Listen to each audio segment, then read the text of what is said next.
Yes, introduce himself so they know. Okay, does anybody know what Kurt Cobain, Michael Jackson, Ted Bundy, or Jeffrey Dahmer had in common?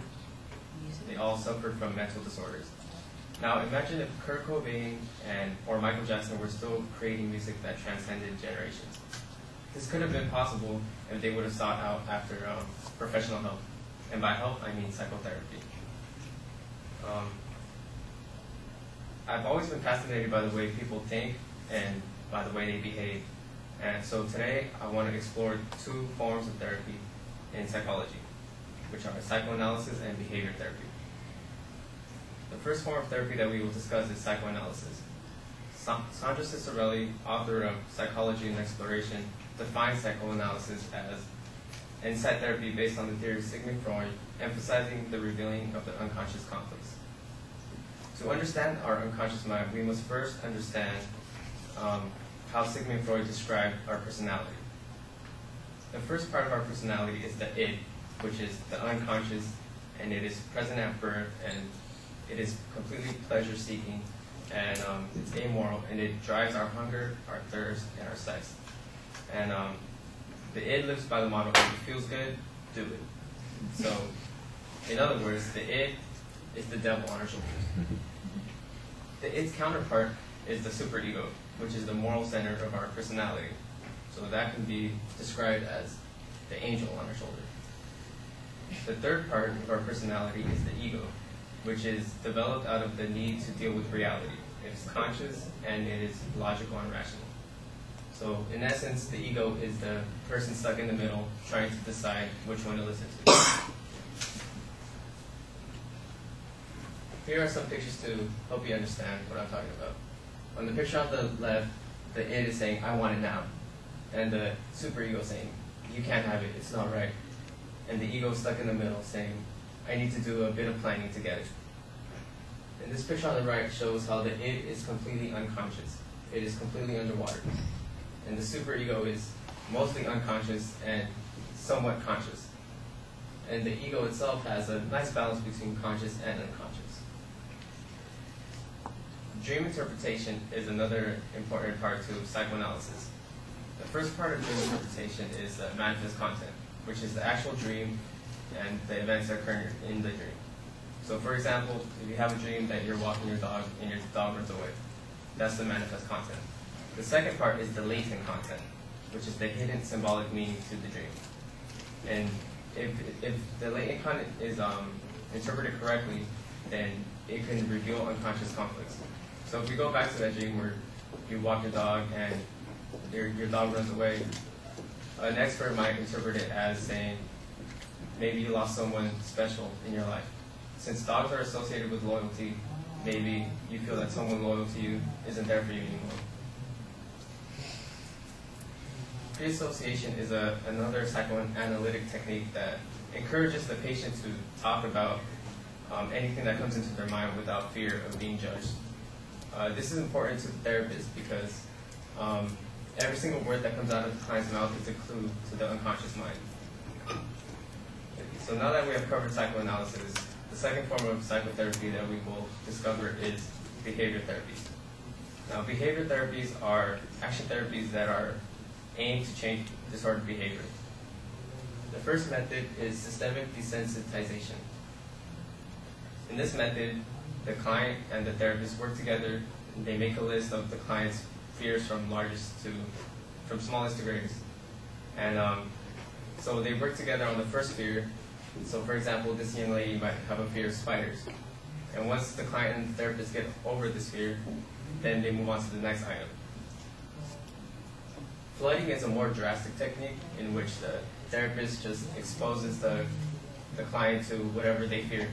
So in this cartoon, we have a client who's afraid of heights, and the therapist is just hanging them outside of the skyscraper so they can deal with their own problems on their own.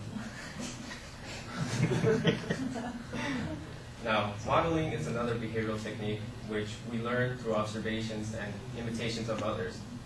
So for example, that baby elephant is copying that bigger elephant, or this little boy is pretending to mow the lawn like his father, or this little girl is sticking her tongue out like the mom.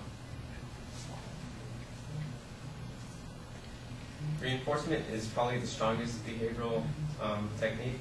It is straining a response by following it with a pleasurable consequence. So, for example, we go to work and we might not like it, but we know that we're getting paid for being there. So we get rewarded with a paycheck, or we can get candy for being good in school, or a little sticker, and I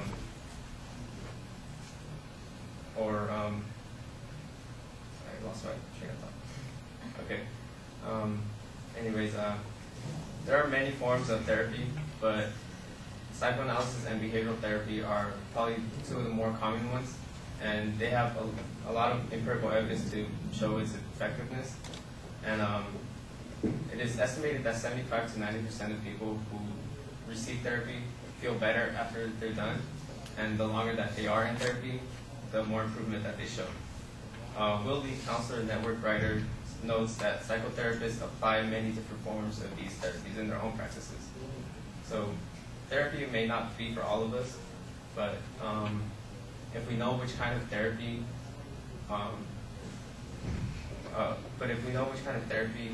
we need, then it'll better ourselves and like our improvement. Thank you.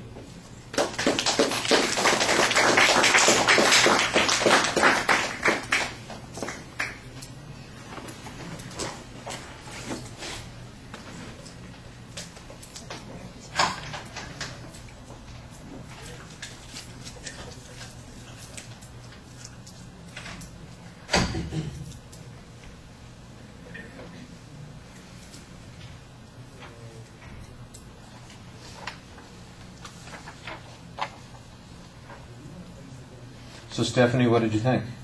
I thought it was really good. The only thing I didn't get was your attention grabber was about the celebrities. So I thought you were going to talk about what disorders they had, and then you went into like how they could have, like what the treatments could have been, I guess. So it just confused me because I thought you were going to talk to us about like what disorders they had. And then you picked yourself up really well after you lost your place, and you talked like you knew what you were talking about, and you weren't, it didn't seem like you were reading that much of it off your paper, like you maintained eye contact with us well. And then the other thing I was wondering, and then I might be wrong, so correct me if I'm wrong, but are you supposed to like tell us what you're gonna talk about to us about? Because you talked about it was you said you were gonna talk about psychoanalysis and behavioral therapy, and then you went in like, are you supposed to list off like what you were gonna tell us, like flooding and the other ones that you talked about? Were you supposed to list those off before, or did you do it fine? Oh, well, what he did was he previewed the two main points that he was talking about, and I think that's as much as you want to do. I don't think you want to preview all of the supporting points, especially when there's so many details, because you've got like 4 or 5 things on each of them, Okay. So that was the only thing. I think that the preview was clear enough that he's going to be comparing the two. We're going to talk about psychotherapy and behavioral therapy, and those will be the things that we're going to focus on. I like the delivery a lot because even though you've got kind of a quiet way of talking and you're kind of serious and interacting with people, I like what Stephanie said very much. It's like you sound like you know what you're talking about because you're actually talking to us rather than reading the whole time. You seem like you are interested in this, you understand that, and I like the way that you conveyed that from the beginning, that you're interested in the subject matter.